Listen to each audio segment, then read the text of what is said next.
I am Otto Tygstrom with the Daily Caller, and me and Brad are here to give you your Friday morning dispatch. And there has been a lot of news since Thursday night, especially if this is one of the most painful topics that I'm obviously a pretty young person, but it's been one of the most painful political topics that I've experienced in my life, and that is the Kavanaugh hearings.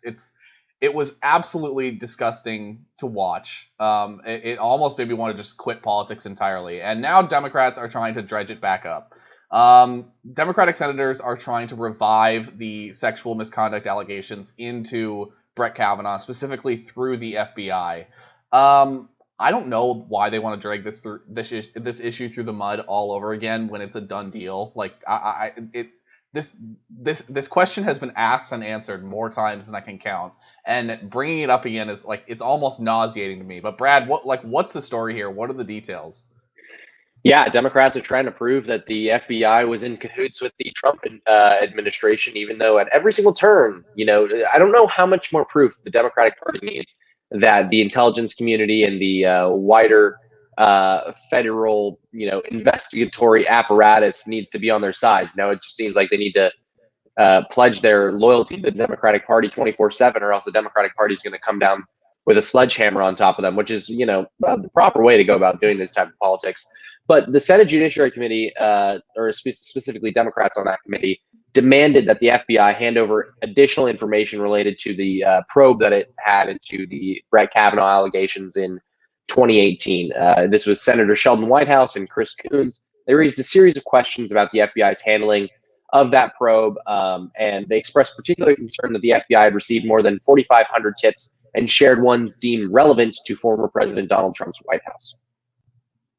Yeah, I mean, I don't know if were you involved in politics. Obviously, you're a relatively more newer hire when it comes to the Daily Caller. But I remember waking up. I mean, just to reminisce a little bit about these Kavanaugh hearings, because it was weeks of this sort of back and forth, obviously just emotionally wrenching hearings to watch on both sides. I mean, obviously listening to Christine Blasey Ford's testimony was obviously emotionally wrenching too, and just the standard of evidence, I think, when it comes to this, just needs to be accepted here. I mean, there's just simply not enough evidence for us to accept. Because if we were to accept this standard of evidence, you could pretty much go after anybody being nominated for any post in the government with similar accusations, and you'd have to take them down.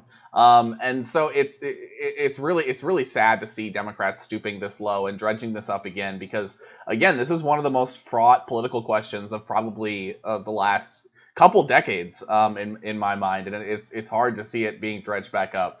But anyway, moving on to our second topic this morning, we've got a Republican who's trying to get Biden to put his money where his mouth is. Obviously, there's been a fight between Republicans and Democrats over the past couple of weeks, I would say, over who is actually pro-police and who is pro-defunding police. Obviously, if you've been paying attention for the last 2 years, or for the last year or so, or more than a year or so, and how Democrats have responded to the defund the police movement, to the George Floyd movement, to the Black Lives Matter movement, you'd see that they definitely have some anti-police tendencies. I mean, not everyone in their party, certainly, but large sections of their party definitely tangle with the sort of anti-police crowd in the United States. Biden recently has tried to flip this on Republicans, saying that, hey, you didn't support my American Rescue or my American Jobs Plan, which has all of these pro-police initiatives inside of it, alongside all of these other random Democratic initiatives. And so now Republicans trying to tell Biden to say, like, hey, if we want a pro-police bill, let's do a pro-police bill. So Brad, what's the situation here? Yeah, so this is Republican Louisiana Rep. Mike Johnson. He sent a letter to President Joe Biden, said that, hey, let's issue a rule now that would provide, local police officers or local police departments with cash from the American Rescue Plan, right? All right, the line came out that Republicans, the crazy spin zone that the Democratic Party lives in, that Republicans were the ones actually defunding the police because they didn't sign on to Joe Biden's $1.9 trillion American Rescue Plan, because 350 million of that bill went to local and state governments, and then only a fraction of that went to police departments. And because Republicans objected to the other, I don't know, $1.6 trillion or however much it is in the rest of the bill, then they're still defunding the police, right? It was just all so ridiculous. But Mike Johnson saying, all right, then, if you are saying the American Rescue Plan funds police departments, then let's actually, make that explicitly clear for the American people so that the American people can approve of this American Rescue Plan. And so we'll see where it goes from here. But I'm assuming that it won't go much of anywhere because the Democratic Party doesn't want to be the party of the police. But good savvy political move by Mike Johnson. Yeah, absolutely. I mean, President Biden tried to take this angle just recently on Wednesday night, I believe. I guess that was when the CNN town hall happened, and he was asked precisely about this. Is like, what do you think about Republicans? Obviously, Don Lemon phrased the question as Democratic leaningly as possible. He said, "What do you think about Republicans trying to paint the Democratic Party as anti-police?" And Biden simply said that they're lying, that Republicans are lying, which, I mean, is essentially gaslighting when you look at the past 2 years and the way the Democrats reacted to these anti-police protests and riots that happened across the country. Moving into our last story here, though, Biden's education department. We've long known that they've been sort of flirting with critical race theory, but it seems like their ties to the movement and ties to the organizations that represent critical race theory at large are a little bit deeper than we might have at first thought. Brad, what are the details here? Yeah, so they said initially that it was an error to promote a critical race theory peddling group in the Department of Education's handbook, which is meant for over 1,300 schools across the country on reopening recommendations. Right, this handbook is just teaching these schools how to reopen, and of course, including anti-racist groups in there now. But it was just a mistake, completely honest error to teach racial supremacy and shame in public schools. So sorry about that. So sorry. It's just ridiculous. So the activist group Abolitionist Teaching Network, ATN, has connections to at least 2 high-ranking officials in the Biden administration's Department of Education. It is unclear why ATN was even mentioned in the April 2021 handbook, who added that link.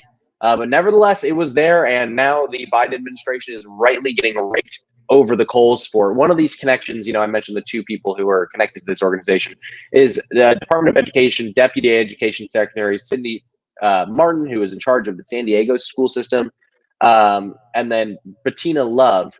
And so a few other folks are also connected to various other teachers unions and other organizations that have increasingly peddled critical race theory over the past year and a half in their schools, whilst keeping a lot of their students at home because of alleged dangers from the coronavirus. Which it is dangerous, but not to kids, Yeah, exactly. I mean, like, it's amazing every time we see these conversations between Democrats or among Democrats about critical race theory. I mean, they're always arguing that Republicans are simply making up this threat, that they're arguing no.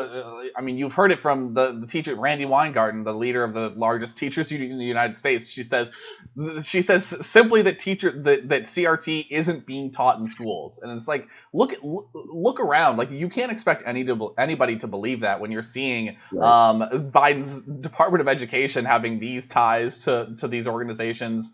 You're seeing parents across the country going into like their school board meetings outraged about what they're hearing that their children are being taught. And then, I mean, it's more than just the school system too. I mean, we've talked about it on this show several times about even in the military under Defense Secretary Lloyd Austin, what's being done over there, what Biden also has done with at the Pentagon.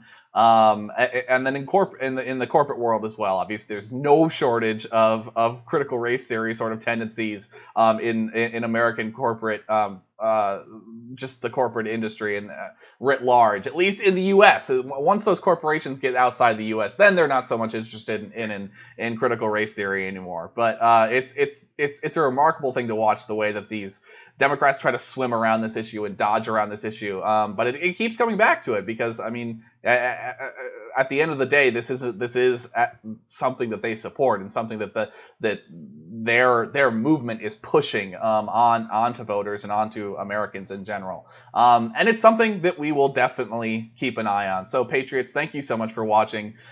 We will catch you guys next time. Brad, thank you so much for coming on. Thanks for having me, Anders.